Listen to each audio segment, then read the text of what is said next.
Can we talk? Can we talk about the reality of pre-recovery? Because that's what I want to talk about today. The reality of pre-recovery from addiction. And when I'm talking about addiction, I think we all can relate. Just try going without coffee for a day. My name is Emil Amdu, and I'm not a genius, I'm not a guru.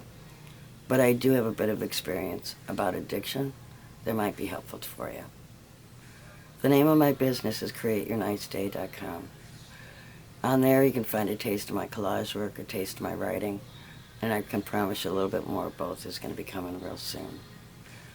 My purpose is to help people prepare for the journey of a lifetime by trying to show people that life is really just a series of adventures. One little adventure followed by another little adventure, followed by another little adventure.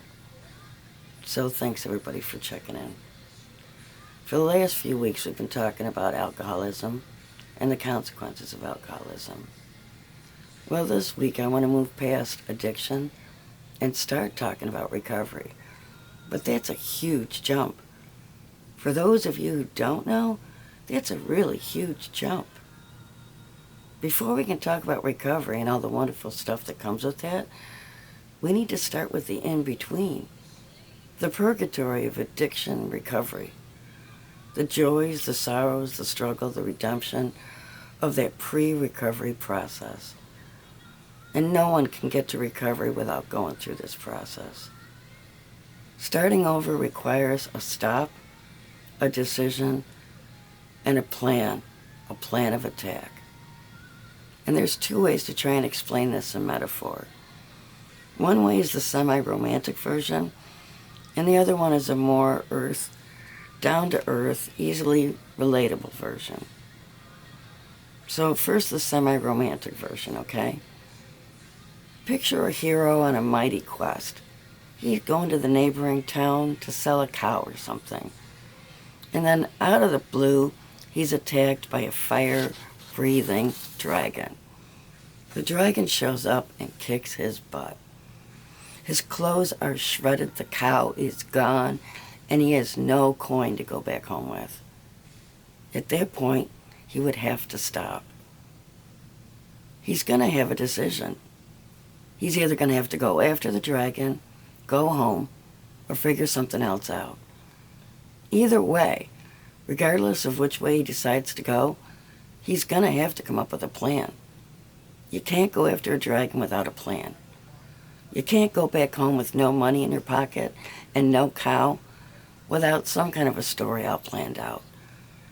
And if you can't do either of those, you're going to have to sit and have yourself a think. Now, the more down-to-earth, easily relatable visual is the morning of the day after.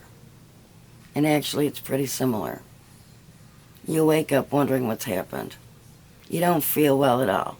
Not physically, emotionally, not mentally, certainly not spiritually. And that's not even on the issue list. But you're aware that something has gone terribly wrong. You check your pants pockets, you check the car, and you check in on a couple of people. See how they react to you. See if they remember anything. Because you know things are bad, you're just not sure how bad.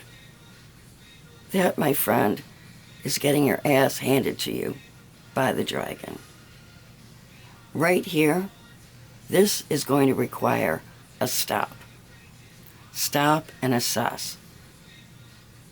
After the stop comes the decision. What are you going to do? Wheel and deal? Keep fighting the dragon attacks?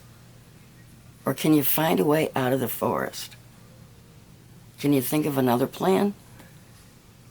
And then for the next 45 minutes or so, you are going to try and come up with a plan of attack. But here's the thing. A lot of people don't know how to get out of the forest. Maybe they don't have a map. Maybe they were relying on the cow to take them to the neighboring town. Maybe a lot of things.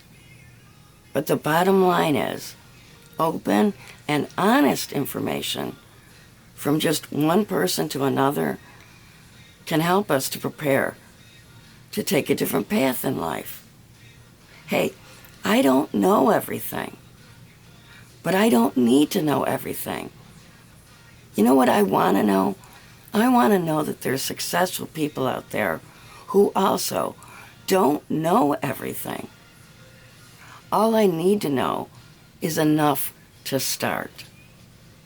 I need to know enough to do it different.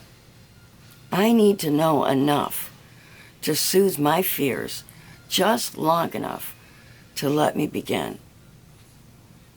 So what's the reality of pre-recovery? It's really just one huge leap. Some would call that a leap of faith. Faith in yourself, faith in those around you, faith in the possibility of good, really good, happening for you. Starting over requires 3 things: a stop, a decision, and a plan of attack. A stop. Some people call that a moment of truth. Some people call it an awakening. Other people call it hitting a bottom. A decision. Choosing for the day or a lifetime either madness or sanity. Choosing a life with an ever-expanding view of the universe, or continuing to live a self-centered life. Choosing the needs over the future instead of just the wants of here and now. You need a plan of attack. When you don't know which way to go, stop moving backward. And I'll tell you what, the future can't be found by chasing your tail. And up and out beats down and out any day of the week. So our next video is going to be talking about what hitting a bottom is and what it is not. And some of that might surprise you. Okay, everybody, thanks for watching, and God bless you. If you're not a believer, that's okay. Just ask God to bless you until you are. Okay, thanks.